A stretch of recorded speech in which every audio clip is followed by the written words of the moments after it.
Дараагийн мэдээ.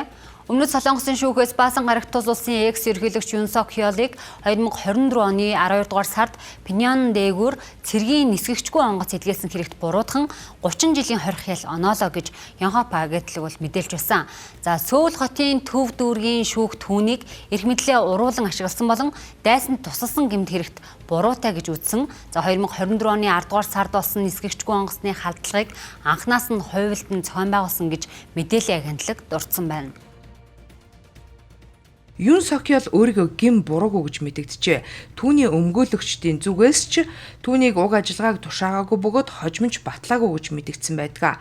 Энэ нь цэргийн байдалтай холбоогүй, харин хойд Солонгосоос хил давуулан хэдэн сарын турш хогтой шар хөөргөсний хариу арга хэмжээ байсан гэж тайлбарлажээ.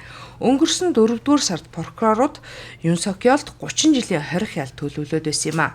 Энэхүү шүүхийн шийдвэр нь Азийн 4 дахь том эдийн засгийг сүүлийн хэдэн 10 жилд байгаагүй гүнзгий улс төрийн хямралд оруулсан цэргийн байдлын тушаал гаргаж байсан. Нэгэн цагт Өмнөд Солонгосын ерөнхий прокурор байсан консерватив удирдагчийн эсрэг гарч буй цуврал шийдвэрүүдийн нэг болж байна. Өнгөрсөн 2 дугаар сард Өмнөд Солонгосын шүүхээс юуныг цэргийн байдал тогтоох оролдлоготой холбоотойгоор бослохыг удирдсан хэрэгт гин буруутай гэж үзэн бүх насаар нь хорих ял оноож байсан билээ. Тэрээр өнгөрсөн жил үндсэн хуулийн шүүхээс түүнийг огцруулах шийдвэрийг хэвээр үлдээсний дараа албан тушаалаас огцорсон бөгөөд үүний улмаас ээлжид бус сонгуулж либерал ерөнхийлөгч Lee Jae-myung ялт байгуулсан юм а. Одоогоор цагтаа хоригдож байгаа юм баасан гарагт гарсан анхан шатны шүүхийн шийдвэрийг давж заалдах эрхтэй хэвээр байна.